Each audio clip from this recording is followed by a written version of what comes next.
Salut à tous!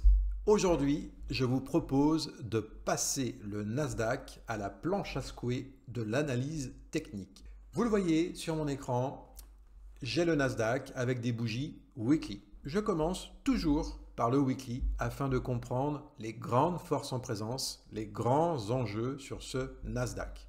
Alors, sur le Nasdaq, je ne vais pas revenir 3 ans ou 4 ans en arrière, mais je vais m'inspirer, comprendre les dernières grandes structures afin de déterminer un sens prioritaire pour la semaine à venir sur ce Nasdaq.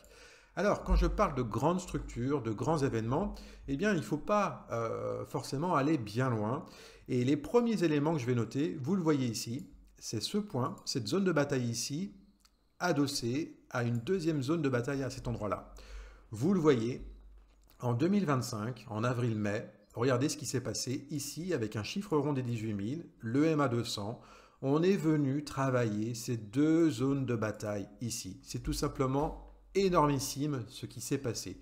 Vous le voyez, la reprise qui a suivi, et elle est toujours en cours d'ailleurs, elle est absolument phénoménale.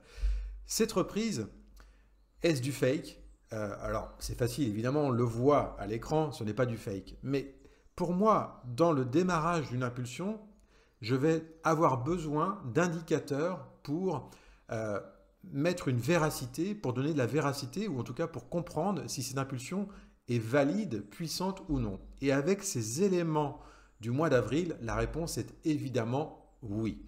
Alors, on continue sur cette impulsion. Vous le voyez, c'est net et sans bavure, il y a très peu de pullback. Les moindres pullbacks, sous forme d'une bougie, sont repris systématiquement à la hausse. Ce marché est foncièrement extrêmement bullish en weekly. En termes de structure, qu'est-ce qui s'est passé aussi un petit peu plus récemment? Vous le voyez, démarrage ici, et bien là on a cassé une structure, cette petite oblique là ici, on l'a pété allègrement.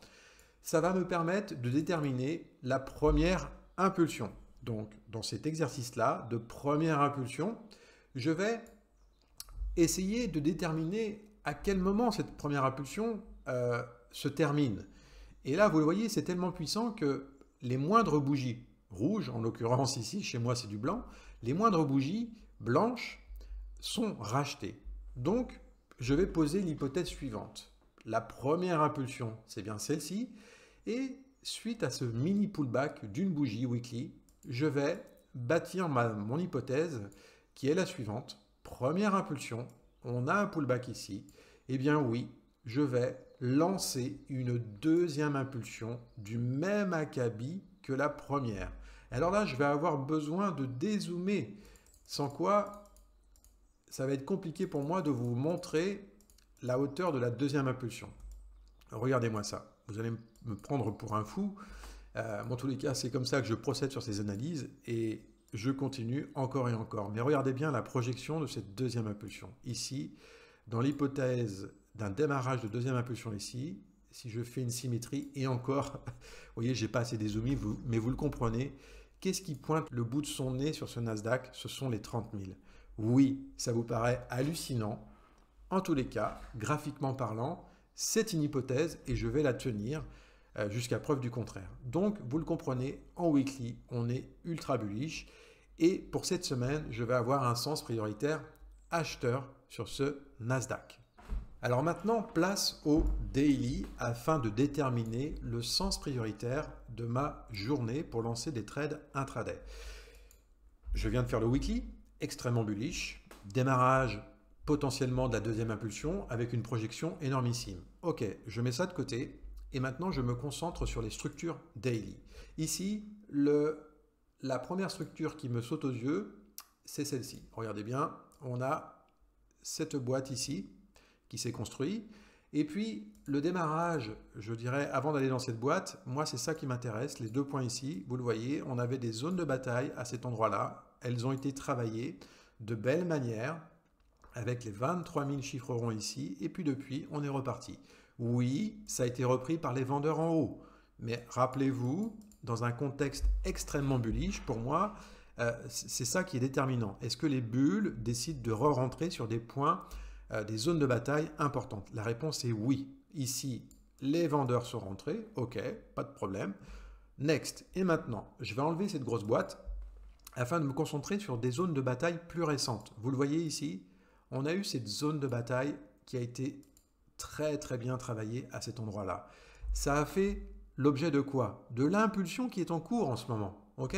Et regardez cette impulsion. Qu'est-ce qui s'est passé? Elle casse une structure. Donc, c'est une impulsion mordante acheteuse avec ici, en son démarrage, quelque chose pour moi, c'est très important. Ça amène de la véracité à cette impulsion qui est en cours. Ok, j'avance toujours dans cet élan extrêmement bullish en daily. Et maintenant, il y a un petit piège, ou en tous les cas, une difficulté pour aujourd'hui. Laquelle? Vous le voyez sur ce haut, on est sur un plus haut historique. Ok.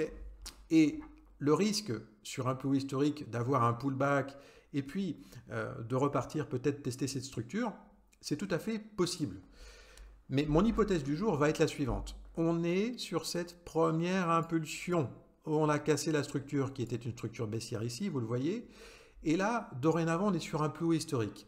Pareil, ici, mon expérience me fait dire, on a cassé ce plus haut historique, et bien dans le cadre de cette première impulsion, le marché pourrait s'éloigner de ce plus haut historique avec une, voire deux bougies consécutives haussières.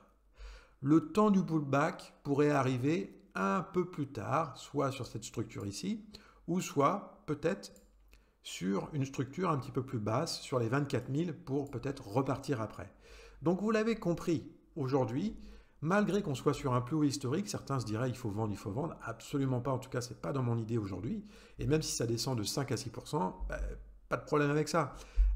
Je vais me concentrer en tous les cas pour moi, je vais effacer mes traits, je vais me consacrer sur du bull avec pour idée, la première impulsion n'est pas terminée, s'éloigner de ce plus haut historique avec une, voire deux bougies consécutives, c'est tout à fait dans les tuyaux. Donc pour moi, aujourd'hui, en ce lundi 15 septembre, je vais attendre en une heure des opportunités pour entrer longue sur ce Nasdaq, sens prioritaire acheteur. Et puis, si ce soir, on finit rouge, eh bien, j'aviserai pour demain. Mais mon sens prioritaire de la journée est identifié dès Potreminet en ce lundi 15 septembre. Je vous souhaite une bonne journée, prenez soin de vous, prenez soin de vos portefeuilles et à bientôt. Ciao, bye.